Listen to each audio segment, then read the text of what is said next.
Heart beat scan ఒక్క second లోనే world class 640 slide CT scan ఇప్పుడు మీ విస్టా ఇమేజింగ్ బంజారా హిల్స్ లో. ఒక సీన్ లో రామ్ చరణ్ మామూలుగా ఒక గిన్నెలు తోముతుంటారు. అలాంటి సీన్స్ నిజంగా పెట్టాలంటే ఒక మాస్ హీరోకి చాలా నిజంగా ధైర్యం కావాలి, లైక్ ఇంట్రొడక్షన్ లాగానే.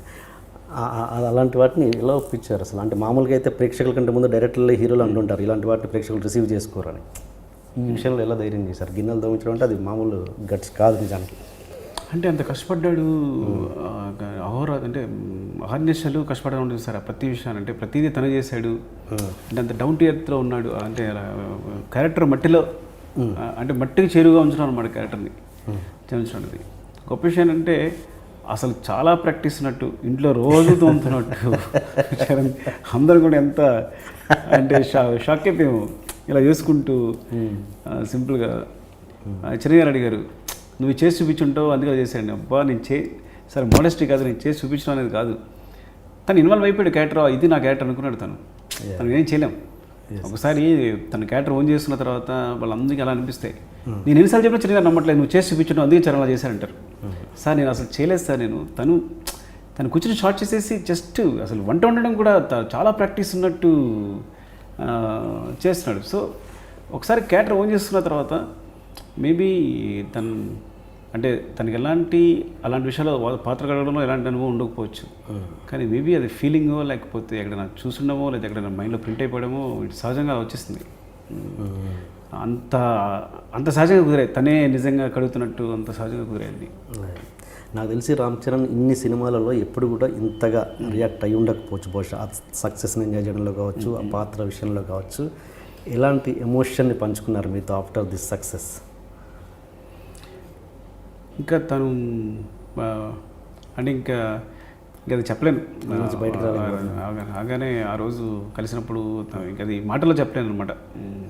తను నన్ను చూసిన విధానం కానీ, పట్టుకోవడం కానీ, అంటే హక్ చేసుకోవడం కానీ ఇంకేం ఎక్స్ప్రెస్ చేయలేకపోయాడు. I think is very happy. అంటే ఏదో ఒక ప్రత్యేకమైన అనుబంధం ఏర్పడింది ఇద్దరి మధ్య తెలియకుండానే ఈ సినిమా వల్ల. Okay okay. ఏంటి నెక్స్ట్ చిరంజీవి గారితో తీస్తున్నారా? నేను అది రిమోర్సా లేదా నిజంగా మీరా? లేదండి, సైడ్ అయ్యేసరికి చాలా టైం పడుతుంది కదా. అదే సైడ్ తర్వాత చాలా టైం పడుతుంది. అంటే ఇప్పటికైతే అలాంటి ప్రపోజల్ అలాంటిది ఏమీ లేదు. బికాజ్ నేను ఆయన అంటే చాలా ఇష్టం నాకు. అలాంటి అవకాశం మాత్రం వదులుకోను కంపల్సరీ. అండ్ హీరోని చెవిటివాడిగానే పెట్టడానికి ఏదైనా రీజన్ ఉందా? వేరే అదర్ పెట్టకుండా చెవిటివాడిగానే పెట్టుకోవాలని కథపరంగా ఇంకా ఏదన్నా అనుకున్నారా ముందు? చెవిటివాడు కాకుండా ఇంకేదన్నా అంటే ఒకటి ఇలా పెట్టడం వల్ల నేను ఒకటి అనుకున్నాను ఏంటంటే, ఫస్ట్ ఆఫ్ ఆల్ ఊళ్ళో డిజబిలిటీ క్యారెక్టర్స్ చూస్తుంటాం అంటాం. అంటే డిజబిలిటీ క్యారెక్టర్తో కథ చెప్పినప్పుడు అది చాలా అంటే వాడి స్ట్రెంగ్త్ చాలా కనిపిస్తుంది. వాళ్ళు చాలా స్ట్రాంగ్గా ఉంటారు. ఏదైనా డిజబిలిటీ ఉన్న వ్యక్తులు చాలా అంటే మిగతా సెన్సెస్ అనేవి చాలా స్ట్రాంగ్గా ఉంటాయి. ఏదో ఒక చిన్న లోపం ఉంటే కనుక మిగతా సెన్సెస్ అనేవి చాలా స్ట్రాంగ్గా ఉంటాయి. సో అలా చెప్పినప్పుడు ఎప్పుడైనా లోపల కనిపించిన హీరోయిజంగా కనిపించింది. అదే అంటే అలాంటి వాడు కొడితే ఎలా ఉంటుంది, అలాంటి వాడు మాట్లాడితే ఎలా ఉంటుంది, అలాంటి వాడు వీళ్ళని డీల్ చేస్తే ఎలా ఉంటుంది. సో ఇవన్నీ కొత్త అనిపించినప్పుడు ఎక్కడ ప్రతి సిచ్యువేషన్ని కూడా అది ఉన్న నార్మల్ సిచ్యువేషన్ కూడా కొత్త సీన్ చేస్తుంటుంది అలాంటి క్యారెక్టర్ పెట్టడం వల్ల. సో అది అప్పుడు కథ మామూలుగానే ఉన్నా కానీ దాన్ని బట్టి కథలో అక్కడ అడాప్ట్ చేస్తుంటారు అనమాట దాన్ని క్యారెక్టర్. Okay okay.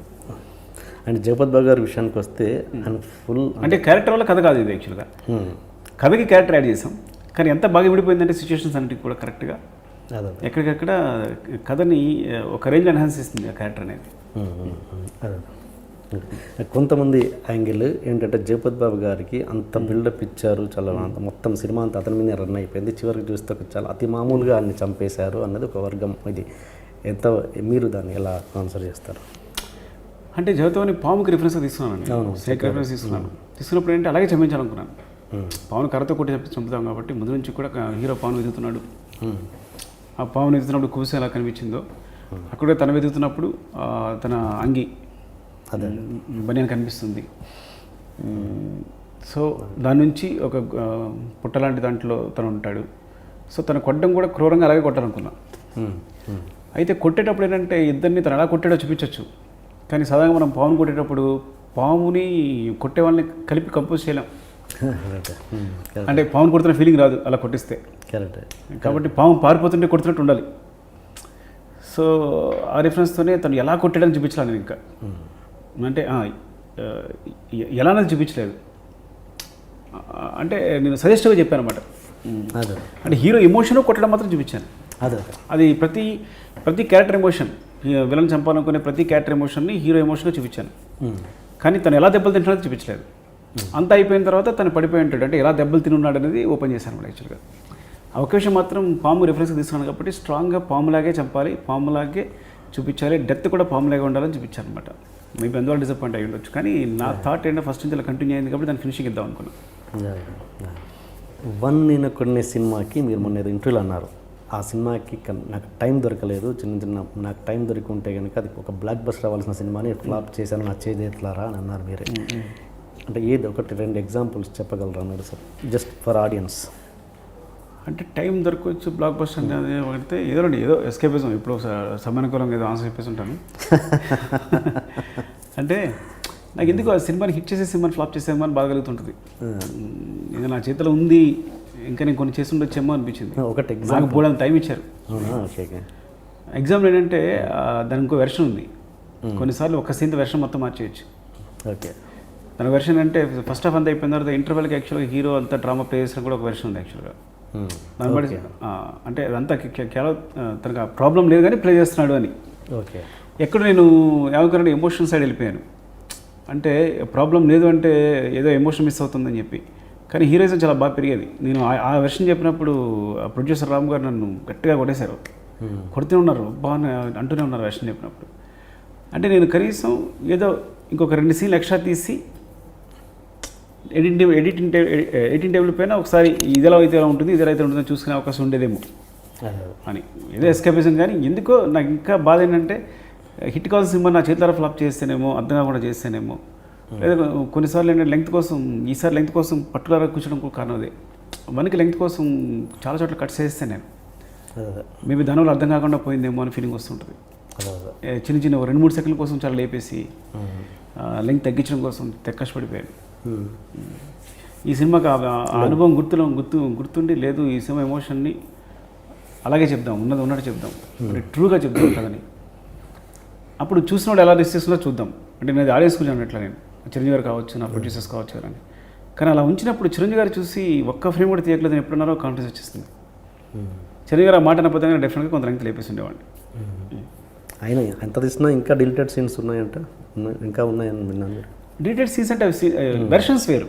వెర్షన్స్ ఒక 2-3 సీన్స్ తీసాను నేను, తీసి ఆ వెర్షన్ వేరు, ఓకే, అవి తీసేస్తే ఈ వెర్షన్ వేరు, అట్లా అదే అంత కామెడీ ఉంటుంది అందులో. ఆ కామెడీ తీసేసి మళ్ళీ ఆ సీన్ బిగినింగ్లు ఎండింగ్లు తీసి కనెక్ట్ చేశాను అనమాట యాక్చువల్గా. ఓకే, సో 2 వెర్షన్స్ నా దగ్గర ఉన్నాయి. ఒకటి ఫుల్ సెకండ్ హాఫ్లో ఎంటర్టైన్ చేస్తూ ఉండే ఒక వెర్షన్ ఉంది, అట్ ద సేమ్ టైం ఎమోషనల్గా కంటిన్యూస్గా కథే చెప్పే ఒక వెర్షన్ ఉంది. నేను కథ ట్రూగా చెప్దామని ముందు ఒక వెర్షన్ కట్ చేసేసి ఇదే అనుకుని అందరికీ, వాళ్ళందరికీ ఎవరికి కూడా తెలియదు ఇంకో వెర్షన్ కూడా సరిగా. ఓకే, సో ఇదే చూపించాను అనమాట.